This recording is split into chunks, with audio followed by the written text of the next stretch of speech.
one of our core values is do the right thing. And so, the way that we define that actually gets into the shopping cart theory, right? When you go to the grocery store, take your stuff out to your car, unload it, you put the shopping cart back or not, right? So be that person that always puts the shopping cart back, if not yours and one other one.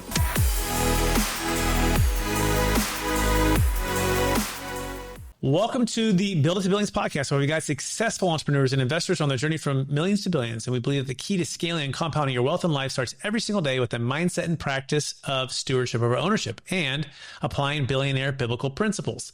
Our ultimate goal is to help you scale your wealth and your life so you can give more or all of it away to help MVPs. My name is Brett Swartz. On every episode, we're joined by some of the most amazing entrepreneurs, millionaires, and billionaires, where they share their vision, passion, skill set with us so we can all scale and make a bigger impact. And so I'm excited for our next guest. He's out of South Carolina area, and he is a CPA and a CVA, and he's the sole proprietor of his own CPA firm, and he provides outsourced accounting and tax preparation services, primarily for growth-minded entrepreneurs, primarily in the marketing and creative agency space. He spent 10 years working in forensic accounting prior to founding the firm, and corporate accounting and finance. He's been featured in all kinds of really cool stuff: Journal of Accountancy, South Carolina CPA Report, Accounting Today, Amex, Open Forum, and so much more. Please welcome to the show with me, Chris, and Chris is going to pronounce his last name because I've already lost it. Chris, what's your last name? Hervochon. Pleasure to see you, Brett. Hervochon. It's a great last name, by the way. Appreciate All right, that. Chris, for our listeners get to know you for the first time, can you give us just a little bit more about your story and your focus? Yeah, so basically what we do, we're a CPA firm, as you mentioned. We are virtual, so got team members all across the country. We've got clients all across the country. Started the firm back in 2011 as a side hustle, kind of built it to the point where as I was working a regular 9-to-5 W-2 kind of thing, it either had to grow or go away, and so decided to kind of step out and go for it, and been doing this full time now for 7 years. And what we specialize in really is outsourced accounting for service-based professionals. So service-based businesses who are looking to grow, looking to scale their business. That's really what we specialize in. Awesome. And today we're going to be talking about better taxes, better decisions, which the preface is better books as well, but we all like to get, better in taxes, hopefully means a less and more efficient use of the capital versus paying the taxes. So, Chris, let's dive right into that. What is let's start with the better books, right? Because we do need to start there. What's the number one secret to making sure we have better books? Number one is being organized. The biggest mistake that we see small business owners make is co-mingling. For sure, by far, that's the biggest mistake. So we've got personal expenses, personal credit cards, personal bank accounts, all commingled in with business expenses, business accounts, business credit cards, that sort of thing. And what that does is it creates a mess, makes it very difficult to understand what your actual financial picture is, difficult to understand what your margins are, difficult to understand what your actual liquidity is, just difficult, if not impossible, to really just put together an actual true set of financials. And if you don't have a true set of financials, then what do you have? You've got nothing. So it makes it really difficult to run your business that way. It makes it really difficult to price your services that way. It makes it really difficult to file an accurate tax return that way. And so it all kind of stems from there. But that's the biggest mistake that we generally see. Okay, so just not being organized and commingling personal business expenses. Mm-hmm. That's pretty simple. What's a simple way to not do that besides have a personal card, have a business card? Obviously, don't spend one or the other. Only spend one on the one. And then any particular, okay, just get the QuickBooks online, or you just do what's the thing? What's the hack that helps people to just stay organized? Yeah, so get the dedicated accounts first. That's first. Make sure you've got a dedicated business bank account. Make sure you've got a dedicated business credit card if you're going to use one. From there, I would engage an accounting professional. If accounting is not something that you do on a day-to-day basis, if it's not something that you're good at, and that's most business owners. Most business owners got into business because they're good at one specific thing, not because they want to do the accounting for their business. If they did that, they would run CPA firms like I do.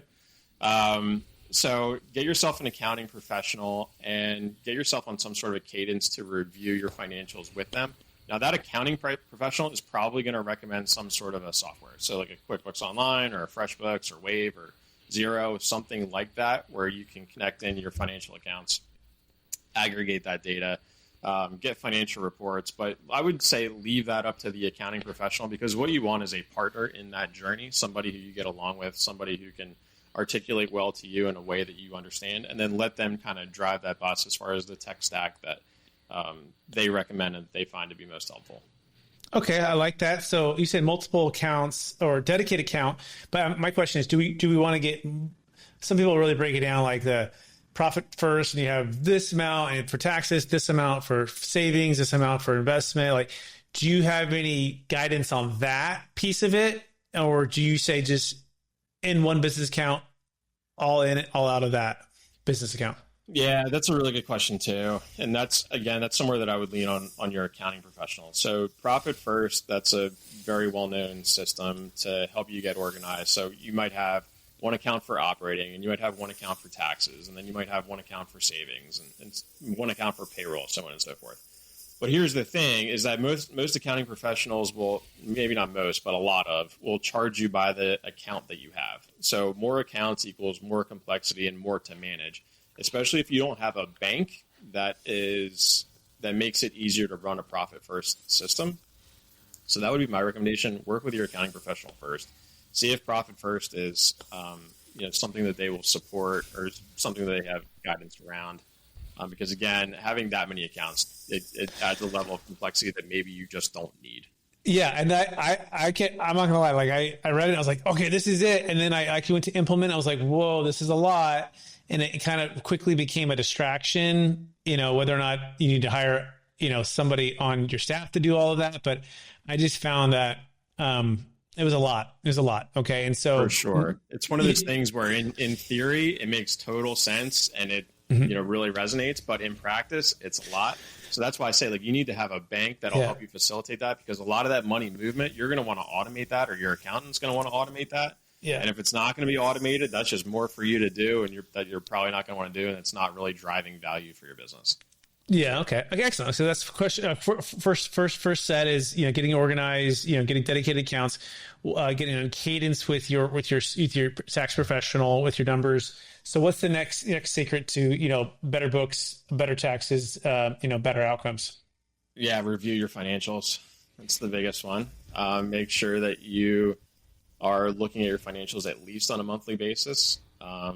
You can get away with quarterly sometimes, but I would say monthly is best. Weekly is even better. Just so you know, like, what is going on in your business. Start to understand what your margins are. Start to understand what your liquidity position is. Start to understand how much cash is in the business. And then once you understand those things and you're having those conversations on a frequent basis, then you start to understand the business a little bit better, and then you start to formulate expectations. So where I see a lot of problems or issues arise is when the business owner is basically they're setting their expectations on what their profitability is based off of what the bank balance is. And that's at least something, but that doesn't tell the whole story. And so when you get to the end of the year and it's like, well, I've only got $10,000 of cash in my bank account. Why do I owe $20,000 in tax? And it's like, well, because the cash that's in your actual bank account is not representative of the profitability of the business, and it's certainly not representative of your taxable income. Those are completely different concepts and completely different things. So if you're having these conversations on a regular basis and you're starting to understand what's going on, you can start to formulate these reasonable expectations of, here is what I'm going to see when I get to the end of the year. Here's what I'm going to see on my tax return. And here's what that's going to mean for me. And here's how I can plan for those things proactively. So I do have enough cash in the bank to pay my taxes. And I understand on a quarterly basis, like, this is my liability. And I understand that, these customers are profitable. They're not profitable. All those things kind of go together. So.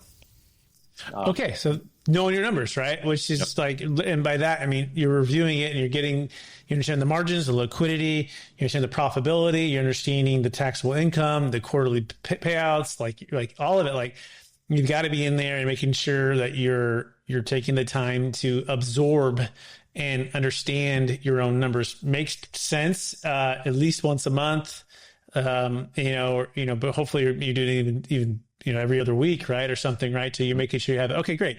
What's the next secret to better books, better taxes, better decisions and outcomes? I would say proactive planning. So as we're meeting with our accountants and our advisors, we're understanding the past. Well, now we need to start to understand the future, right? Forecasting is huge. Understanding budgeting is huge. Understanding where we're trying to go and whether or not we're on track or whether or not we're off track. Lumped in there, I would say tax planning. So how do we do this in the most tax efficient way? Nobody likes paying more tax than they have to. So, we're going to make this set of decisions. It's going to mean this for the business. It's going to mean this for profitability. It's going to mean this for cash flow. How do we keep more of that in our pocket? Okay, excellent. That's pretty straightforward. So understanding the past, understanding the future, trying to understand and predict the future as best you can, and then finding a way to start to implement these things. Okay. What have you found from the entrepreneur's perspective with if they're going to be hiring somebody, right, and they're going to be expanding the company, and then the budgeting for that, like what's some good rules of thumb that you like to help them through as they're planning to grow their company? As far as the budget, budgets typically scare people, so we don't really use the word budget. We use the word roadmap. So number one, it's where are we? And then where are we trying to go? And then putting a coherent plan in place to get from here to there. And the key word there is going to be coherent. And what I mean by that is a lot of times business owners will be like, hey, in fact, I just had one like an hour ago. Hey, I want to 2X my business. Like, okay, cool. Well, what does that mean? Well, I want to grow revenue to be twice as much as it is right now. Okay, great. It doesn't mean that you're going to make twice as much money. It means so we need a coherent plan. So what's that going to mean for headcount? So who are you going to have to hire? How much are they going to have to? How much are they going to cost? What are their salaries, benefits, payroll taxes? What's all that going to look like? Figure that out. Okay. So we're going to get 2 times more revenue. Okay. Well, what does that mean from a sales, marketing, advertising perspective? How much are we going to have to spend in order to get those new customers in the door? So we need to understand that piece. Are we going to be upselling existing customers? Okay, what does that mean from a sales process, and what does that mean from products and services that you currently need to offer to current customers? How are you going to upsell them? What are you going to do around pricing, pricing structures, pricing levels? What does that mean relative to your market? What does that mean relative to where you've been historically? There's a whole bunch of factors that we need to consider when we're building this budget to make sure that it's a coherent plan, meaning that it all makes sense within the context of itself. Okay. This is where you want to hire the who, not be the how, right? I mean, this is the key. So with your guys' company, Chris, are these the type of services you guys are providing to help people, think and execute on this? Yeah, absolutely. So we've got a 10-step proven process. Starts with a discovery call, starts with a strategy call. After we kind of take a look at the books and understand where the potential client is relative to what they said. So from there, we get into onboarding. During onboarding, we're making sure that all of the tech is in place. We're making sure that we've got good systems and processes in place. From there, we kind of get into entity optimization, which is a little bit of tax planning. And then we're doing the monthly meetings, we're doing the monthly bookkeeping, we're doing the roadmap, and then it's basically just this flywheel where we're doing it over and over again, build that consistency, build that rapport, and really just kind of step in as a partner for the business. Is that we would consider like a fractional CFO? Was that what we considered? Or? Yeah. So the way that I kind of couch it is fractional CFO light. It kind of sits somewhere between full blown CFO and outsourced controller. Okay, outsourced controller. What's the difference between an outsourced controller and a fractional CFO? CFO is going to be looking more at bank relationships, forecasting, things like that. Controller is going to be more focused on the historical quality of the books, I would say. And so somewhere in between there, we're not really getting into bank relationships. The size of the businesses that we're working with are going to be, anywhere from 500,000 to 5 million. It's just going to be a little bit light for a business that needs a true CFO, somebody who's been there, done that. In larger organizations. So we're working with really those kind of small businesses on the things that they need. So light forecasting, like we're not forecasting every single day or anything like that. We're doing it on a monthly basis. Just the lighter side of what a CFO would do. We're speaking with Mr. Chris. I'm going to spell his last name for you because it's a cool last name, but you may not know how to spell it. Hervochon.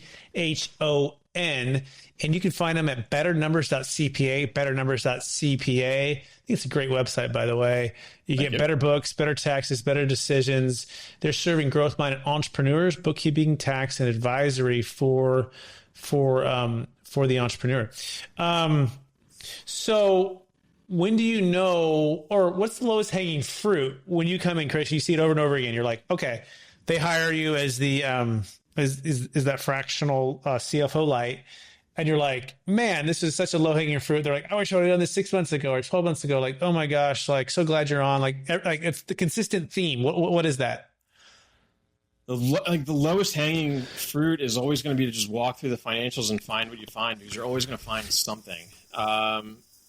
Usually the biggest bang for your buck is when you just walk somebody through their margins for the first time. So, maybe they're coming to you with messy accounting, and so they don't even know what their margins are, and they couldn't get to their margins even if they tried. And so you sit down, you clean up the books, and then you go through and you say, all right, look, gross profit is whatever, pick a number, 40%, and your industry average based on the numbers that we have, based on the clients that we work with that are like you, is 60. And we see that the delta between 60 and 40 is X, Y, and Z. And then usually somewhere in that conversation, a light bulb goes off. And they'll say, oh, well, I need to go do this thing. I need to either renegotiate with one of my contractors, or I need to switch, how I'm producing whatever it is that I produce, and do this other thing, use some other sort of methodology or some sort of other relationship. And then they'll go back, hopefully, and they'll make that change, and then you'll start to see those margins start to improve. But that's really the lowest hanging fruit. Get good, clean books, organize them in such a way where it's reflective of how the business operates and needs to operate, and then be able to translate that to the business owner with what they're actually feeling in the day-to-day of operating that business. Okay. So it sounds like margins for the first time, clean books, translate gross profit, and then look for the clues inside of the numbers to tell the rest of the story. And then you said usually there's a couple light bulbs that go off. They're like, if I just did a little, 1%, 2% degree shift, and then it starts to be back to the train on the tracks. Is that a fair summary? Yeah. And one exercise I like to go through too a lot is the 5-5-5. So if you're of a certain age, you remember the Domino's 5-5-5 deal. So that's kind of that's kind of where it comes from. So what happens in your business if you take revenue and you increase it by 5%, if you take cost of goods sold and you decrease it by 5%, and then if you take your fixed expenses and you decrease it by 5%. And usually it's going to be some sort of an impact, usually somewhere between 50% more net profitability and 100% more net profitability. It just depends on your business. But the message there is you make these small changes and it's going to have this huge impact. And then you can just kind of take it from there. So, okay, what would it look like if we were to increase revenue in your business by 5%? What would have to happen? What would have to happen for us to decrease COGS by 5%? What would have to happen for us to decrease fixed expenses by 5%? And then you just kind of have those conversations and you get on those rabbit holes. And it doesn't have to be 5% either. It can be 1%, it can be 2%. Those have huge impacts on the net profitability of the business. And it's a super easy conversation to have, but you can't have that conversation unless you have good, clean books. That's why it's better books, then better taxes, and then better decisions. Okay, I love that. I love how simple that was, right? 5% increase in revenue, I think what you said, right? Yep. And then 5% decrease in the cost of goods sold, and then 5% decrease in fixed expenses, and just focus like a laser on just doing this incremental, but although they're huge. And you're saying it's 50 to 100% more profit, you typically is what you see at the end of this? Yeah. It's in the typical business that we work with, it's generally what we'll see. It'll be different for every business. Right. But if you do that analysis for your business, you're going to see it's a huge number. Yeah. And even if you just do 1-1-1 or 5-2-1 or 1-2-5 or whatever, it's going to be a big number. I recently hired a health coach / jumped in a mastermind, and I played sports growing up, and I've kind of taken it for granted in the sense that I've just always played sports, basketball in college and stuff. But I was like, you know what? it's probably another level here. And they're always another level, right? And so a measurement and like tracking and like consistency and meeting and getting the rhythm and establishing just some of these new habits. And so really it's the journey and the exercise that you build in doing that. You're training your brain, you're training your team, right, to look for opportunities. And I mean, that's probably where you get all the momentum. Is that a fair summary, Chris? Yeah, 100%. 100%. I like it. Okay, what else? Give me another 5 for 5. What do you got? A 10, 10, 10? What's up? What do you got? Yeah, you can go 10, 10, 10 if you want. Yeah, for sure. That would be a big number. Anything else like that? Anything else? I don't mean that. I mean like in general, like any other like simple like frameworks that you help people with. That is the simplest and most impactful framework I would say for sure. Okay. Yeah. Okay, cool. Let's move into geeking out a little bit about capital gains tax.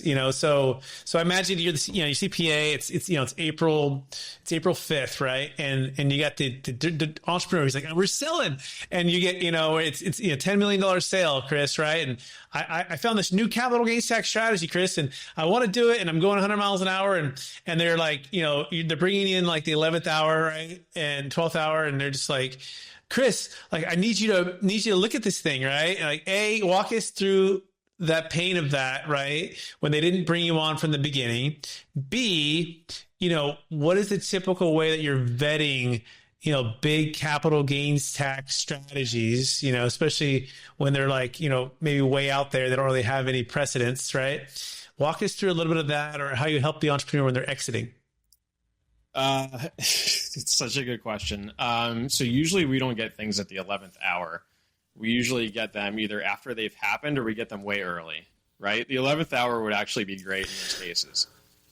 Usually the entrepreneur is coming to you with something like that when it's too late. And that's kind of the unfortunate part. So if your listeners get anything out of this, it's always engage your financial advisor, engage your accountant sooner than later when you're making big decisions, for sure. How we go about vetting them. So basically, we'll sit down, we'll have a conversation. We'll say, hey, like, what are you looking to do? What are you looking to accomplish? Just get a lay of the land. That conversation is super important. And it's the most impactful thing that we can do, just to understand like really what the client's trying to do. And then from there, depending on it, on what the situation is, we'll go and we'll do some research. We'll certainly look at what their overall tax picture is looking like, and just kind of go from there and make a recommendation. But the research piece of that is most important. Getting involved on the front end so you can help to guide the situation is incredibly important, because there's very, very little that we can do in any situation, regardless of whether or not you're talking about capital gains or just a regular old tax return or whatever, if we're getting involved after the fact. When we're getting involved after the fact, it's really hard to put that genie back in the bottle. Yes. Okay. So great. So it's A, be early, and then B, with your CPA financial advisors, right, to look at this. Okay. So I want to walk you through a little bit of our framework, and I'm curious if we kind of like play tennis here. Okay. Yep. So we think that we serve the purpose-driven entrepreneur, and we believe that most of them want, when they exit, they want two things. Number one, truly passive income. And we call that no shoes, no shirt, no problem. You're Kenny Chesney on the beach if you want to be, right? Mm-hmm. With glasses, your hat, and you're just playing your guitar and you're sipping on your cold drink, right? And you don't have a worry in the world knowing that this passive income is just showing up. It's consistent, it's durable. It's probably in something that you already know. Like if you're a dentist, it's in something like a passive dental type of fund that buys dental practices. If you're in apartments, you sold apartments, you're probably in some kind of, debt fund or real estate fund that has to do with debt. If you sold, whatever you sold, it's something that you're like, oh, I can call the guy and get a pulse on it like that, because I have the certainty of conviction of the investment. I think that's so important. People miss it. Like sometimes they'll sell the big business and they're going to go invest with the financial advisor that's putting them into a stock market where you're like, you didn't make all your millions there. You made your millions here. Of course, it's going to be difficult, right? So it's certainty of conviction, the passive income showing up. And we say this, that truly passive income, Chris, is to your freedom and impact as compounding interest is to your money. And it literally changes people's lives to be like, I don't have to change my time or my dollars for this anymore. And I could, if I wanted to, just, retire completely. And like, yeah. And it's durable and it's consistent and it's cash flow. So that's number one. They want that for sure, right? When they exit these big assets. Number two, they want to be able to steward the capital in a way that allows them to be a flexible entrepreneur with the capital. So they can go into liquid investments, they can go to illiquid, they can go back into their own business venture. But in other words, they have an extra 20, 30, 40, sometimes 50%, depending if it's a C Corp and all the complexities and the tax with that. And so they want both worlds. And sometimes it's a season of life where they're like, this next couple of years, my kids, before they're in college, I want extra time with them. And then I want to be an entrepreneur again. Right. Mm-hmm. Or whatever those like nuances of timing are concerned. And so to us, it's like our passion. Like we want to build capital gains tax exit plans that gives one, truly passive income, and two, the flexibility to be an entrepreneur and be a great steward with the capital. So that's kind of how we start it. And then people go, yeah. But I'm curious, do you find, what else are you finding that people want to accomplish? Like when you say, we ask them, what are you looking to do? And what are you looking to accomplish? Anything else come to mind? It's usually exactly that, right? So I am XYZ age. My kids are either going to be out of the house or grown, or I want to spend more time with them. And I don't want to do this thing that I currently do anymore, right? And so that's when working with their financial advisor is super helpful. Because you start to get an idea of, well, they need to get this out of this business in this time frame, that gets back to starting earlier rather than later. And one of the things that we can help to do is figure out, okay, well, the business looks like this now, and then how do we plan for it to turn into this other thing that's going to help to finance the rest of that when you go and exit? How do we make this a marketable business that's going to be easy to sell? How do we make this a profitable business that you're going to get top dollar for it? That's really where we like to get involved. I love this. Okay, great. So now let's bring it full circle, right? So we offer an installment sale with a trust that doesn't affect the way that you finance a buyer, in the sense where your all of your capital is tied to the old asset, your collateral, right? You have to maybe take back the business, which is the traditional installment sale 453 reporting. We do reporting, we do a 453, but we do it with the business trust, and it gives total flexibility. And so the buyer can show up with cash. We don't finance the buyer, but a trust jumps in right in between. And then the sale happens simultaneously. But what happens is the seller's left with the promissory note. It's due back to them 7, 8, 9, 10%, maybe somewhere in that range. But the funds are at Charles Schwab with the financial advisor. So they're liquid, they're diversified, or back into real estate or passive real estate, and just a mix.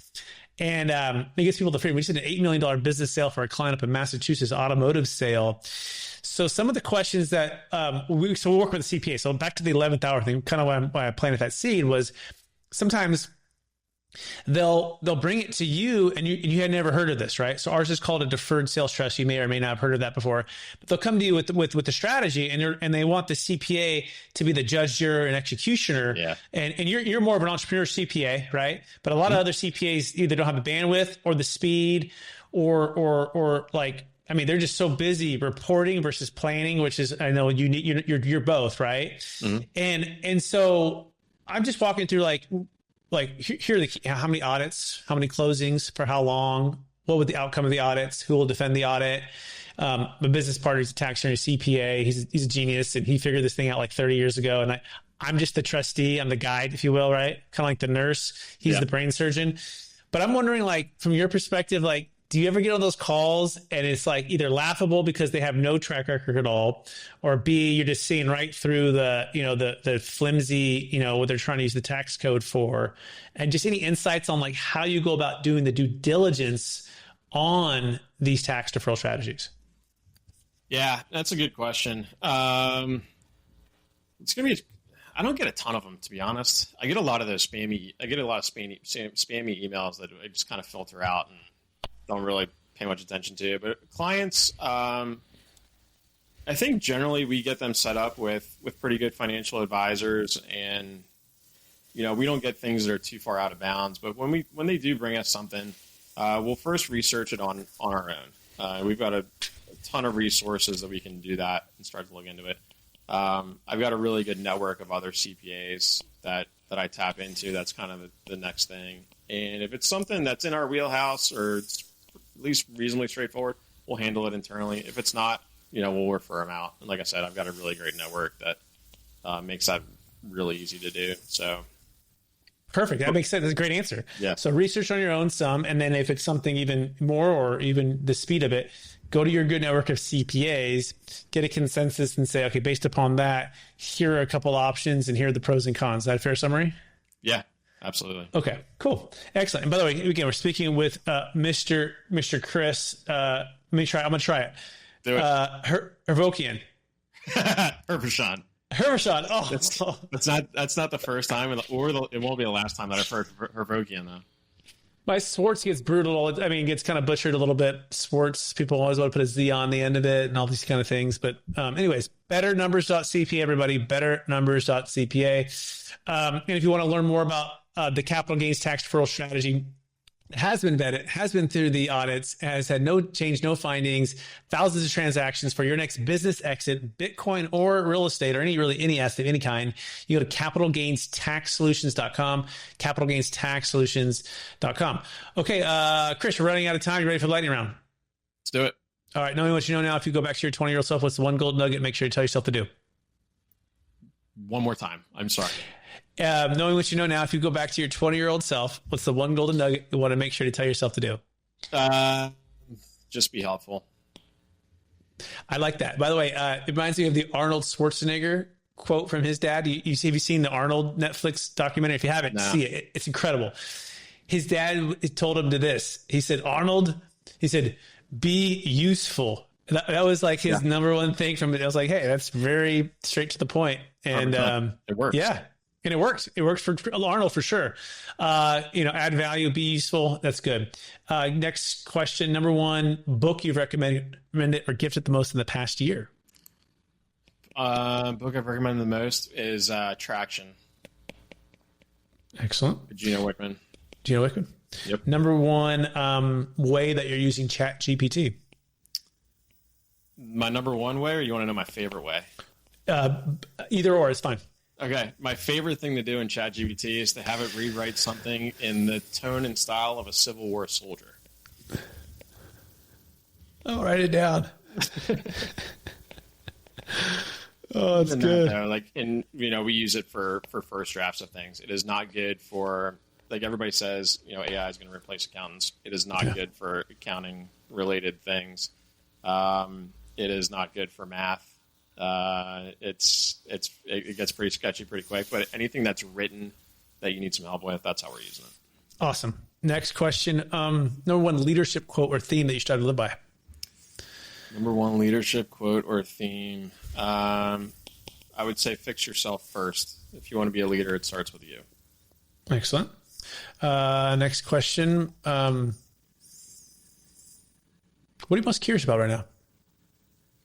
AI, actually. How can we use it in the business? That's one of the existential questions I have for our firm. But how can we use it, and how can we use it most effectively? How can we train our team on it? Because that's a barrier too. How do we handle data security around how we're using AI? But it's basically AI related. I'm watching a lot of YouTube videos on AI related things and just trying to leverage it better inside of the firm. Perfect. That's good. This is the last question. After all your success helping all the people you've helped, how do you practice a mindset of stewardship over ownership and stay centered in your values? You just have to be consistent every single day, I think. Show up and try to do the right thing. We've got 5 core values inside of the firm, and we preach those internally all of the time. We try to tie just about everything back to our core values. One of our core values is do the right thing. And so, the way that we define that actually gets into the shopping cart theory, right? When you go to the grocery store, take your stuff out to your car, unload it. Do you put the shopping cart back or not? Right? So be that person that always puts the shopping cart back, if not yours and one other one. But just carry that through to everything that we do, and everything that we do in the business, and everything that we're doing for customers. Just do the right thing. And that's one of our core values. Amazing. Chris, I want to thank you for being on the show, sharing your expertise, your wisdom with us. And I want to encourage you to keep helping your clients make better decisions by having better books, better taxes, being organized, all of the things, partnering with your clients to create and preserve more wealth.